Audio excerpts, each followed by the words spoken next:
Shalom, selamat pagi Bapak Ibu Saudara yang dikasihi Tuhan. Kita bertemu kembali dalam acara Renungan Pagi Spiritual Life. Pagi hari ini kita akan kembali melanjutkan pembacaan Alkitab kita yang terambil dari Kisah Para Rasul pasal 7 ayat 17 sampai 29. Saya akan membacakan bagian firman Tuhan ini bagi Bapak Ibu Saudara sekalian. Kisah Para Rasul pasal 7 ayat 17 sampai 9. Tetapi makin dekat genapnya janji yang diberikan Allah kepada Abraham, makin bertambah banyaklah bangsa itu di Mesir, sampai bangkit seorang raja lain memerintah tanah Mesir, seorang yang tidak mengenal Yusuf. Raja itu mempergunakan tipu daya terhadap bangsa kita dan menganiaya nenek moyang kita, serta menyuruh membuang bayi mereka supaya bangsa itu jangan berkembang. Pada waktu itulah Musa lahir, dan ia elok di mata Allah.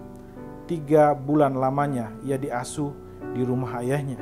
Lalu ia dibuang, tetapi putri Firaun memungutnya dan menyuruh mengasuhnya seperti anaknya sendiri.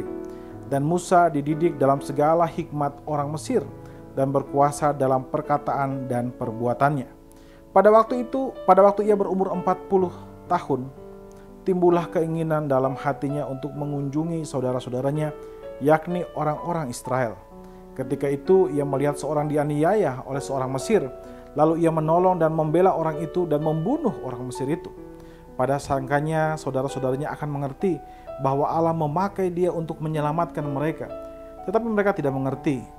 Pada keesokan harinya ia muncul pula ketika 2 orang Israel sedang berkelahi. Lalu ia berusaha mendamaikan mereka. Katanya, "Saudara-saudara, bukankah kamu ini bersaudara? Mengapa kamu saling menganiaya?" Tetapi orang yang berbuat salah kepada temannya itu menolak Musa dan berkata, "Siapakah yang mengangkat engkau menjadi pemimpin dan hakim atas kami? Apakah engkau bermaksud membunuh aku sama seperti kemarin engkau membunuh orang Mesir itu?" Mendengar perkataan itu, larilah Musa dan hidup sebagai pendatang di tanah Midian. Di situ ia memperanakan 2 anak laki-laki. Saudara yang dikasihi Tuhan, di dalam pembacaan yang baru saja kita baca ini, kita lihat di sana tentang bagaimana Stefanus membacakan atau melakukan pembelaan terhadap dirinya terhadap tuduhan daripada imam-imam besar pada saat itu. Nah, pembelaan yang dilakukan oleh Stefanus di perikop yang sebelum atau di pembacaan yang sebelumnya, kita melihat bahwa dia menjelaskan tentang sejarah keselamatan dimulai dari Abraham sampai dengan Yusuf. Sedangkan perikop yang kita baca hari ini merupakan uraian sejarah keselamatan yang dilakukan oleh Stefanus mulai dari Musa lahir sampai kemudian pada saat dia lari ke Midian. Saudara yang dikasihi Tuhan, Musa adalah sosok yang unik dan sangat penting dalam sejarah keselamatan Alkitab.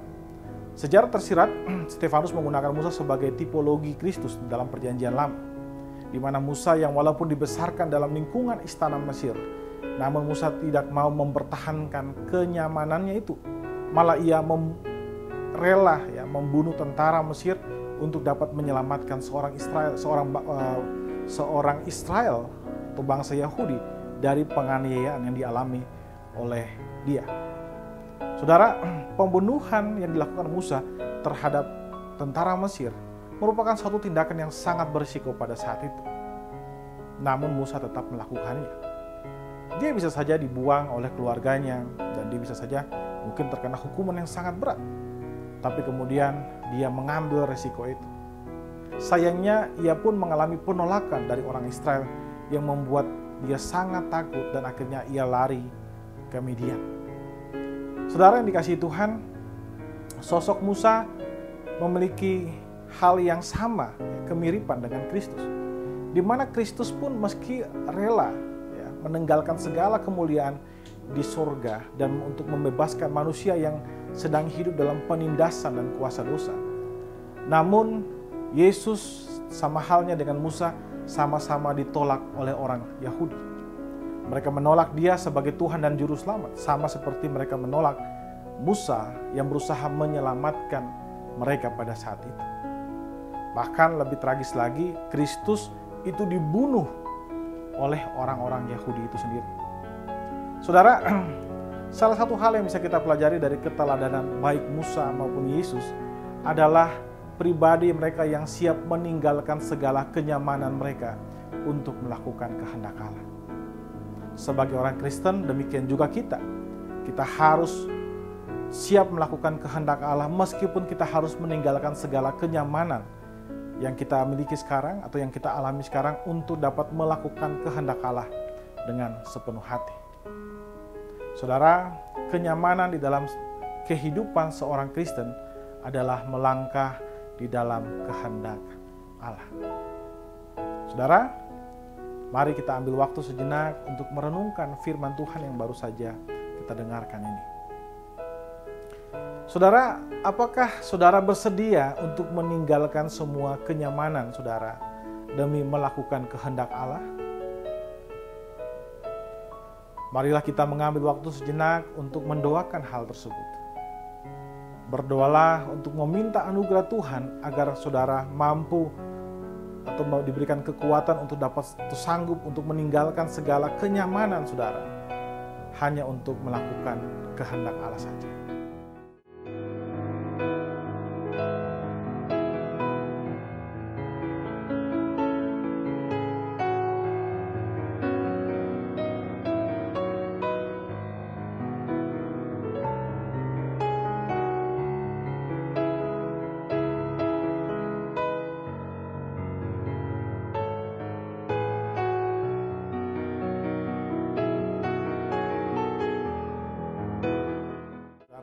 Marilah kita selalu melakukan kehendak Allah. Mari kita tundukkan kepala, kita berdoa. Ya Tuhan Allah Bapa kami bersyukur buat kasih dan setiamu kepada kami. Terima kasih jika Engkau telah menjaga melindungi kami sampai pagi hari ini. Kami percaya itu hanya karena kebaikan dan kemurahan-Mu saja. Bapa, sekarang tiba waktunya kami akan melakukan semua aktivitas kami.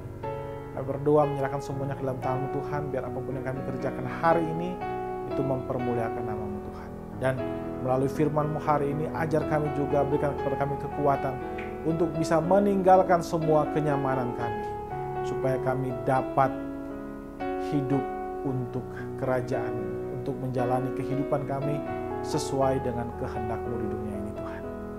Dalam nama Tuhan Yesus kami berdoa kepada Bapa Surgawi. Haleluya. Amin. Amin. Bapak Ibu Saudara yang dikasihi Tuhan, selamat pagi, selamat beraktivitas, dan Tuhan Yesus memberkati kita semua.